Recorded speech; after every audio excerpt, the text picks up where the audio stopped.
राम राम मंडळीनो. तर आता बघा, तुम्ही विचार करत असाल की मी एवढा तयार होऊन निघालोय कुठं.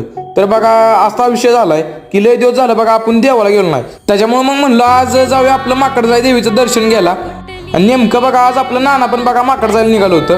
त्याच्यामुळे मग आपलं नानांबरच आज माकड जायला आलो. म्हणलं चांगलं देवदर्शन पण होईल. आपल्या बघा एका जुन्या व्हिडिओत बघा मी माकड जायचं पूर्ण मंदिर दाखवलंय. ते व्हिडिओ पण तुम्ही नक्की बघा. त्याचं आपलं व्हिडिओची लिंक तुम्हाला मी खाली आपल्या ह्याच व्हिडिओच्या खाली पेस्ट करीन. बाकी सगळ्या गोष्टी आधी साईडला राहू द्या. सगळ्यात पहिल्यांदा आपलं देवीचं दर्शन घेऊया. आणि दर्शन झाल्यानंतर बघा तुम्हाला एक दाखवण्याची गोष्ट म्हणजे हे काय चाललंय ना मित्रांनो, हे तुम्ही मला कमेंट करून सांगा. मला आत्ताशी कळालंय, पण तुम्हाला हे माहिती आहे का नाही ते मला कमेंट करून सांगा. जर माहीत नसेल तर मग मी तुम्हाला कमेंटमधून उत्तर देईन. पण त्यासाठी आधी मला कमेंट करून सांगा. तर चला मग इथपर्यंत होता आजचा ब्लॉग. कारण की बघा देवाचं दर्शन आल्यानंतर बघा बाकीची काही कामं करायची नसते. ती देवाचं दर्शन घेणं हेच सगळ्यात मोठं काम असतंय. त्याच्यामुळे चला मी तुम्हाला भेटतो उद्याच्या ब्लॉगमध्ये.